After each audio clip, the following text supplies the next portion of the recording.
Kurokire itu ria kieha itũra-inĩ ria Muthure Kabete kaunti-inĩ ya Kiambu thutha wa andũ erĩ kũhĩra nyũmba ĩrĩa megũkomete na gũtuĩka mũhu gũkũ igeria rĩa mũingĩ wa itũra rĩu kũhoria mwaki ũcio rĩkĩringa ihiga.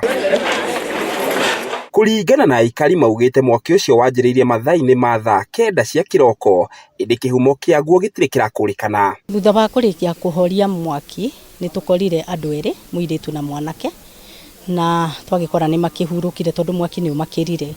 Koguo ucio niguo mukasa uria watukora rucini rwa umuthi na riu tukiri haha. Erĩ acio maheire nginyagia kwaga gũkũrĩkana nĩ mũndũrũme wa ũkũrũ wa mĩaka 26 na mũirĩtu ũrĩa nĩ mũratawe. Mwanake ũcio nĩageririe gũtharwo no rĩrĩa gũtuĩkire ibati rĩagaganyũrwo rĩ, acoka na thutha hanini kũrora mwendwa wake.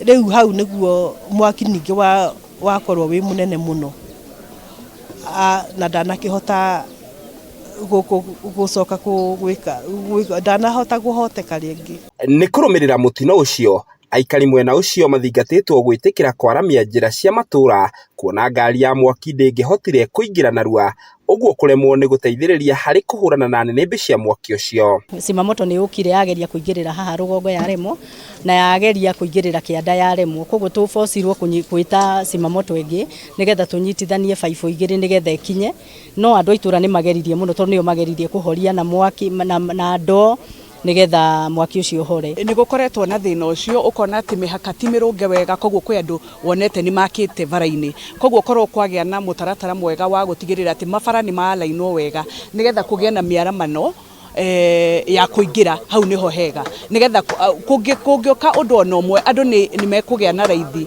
nĩ gũkũgĩa na raithi wa gũka kũingĩra kuhonokia mutino o wothe. Mutino ũcio nĩ wĩkĩrĩtwo mũkonde nĩ kamanda wa borithi kuma Kabete Peter Kimotho gũkũ akĩũria mũingĩ kũgĩa na wetereri hĩndĩ ĩno ũthuthuria Baranginyo wambĩrĩirie wĩgiĩ kĩhumo kĩa mutino ũcio. Pesa watu wawili walikuwa pale ndani, ambaye mmoja ni kijana ya mzee mwenye hiyo mboma na msichana mwenye mpaka saa hizi tunajaribu kutafuta alikuwa ni nani.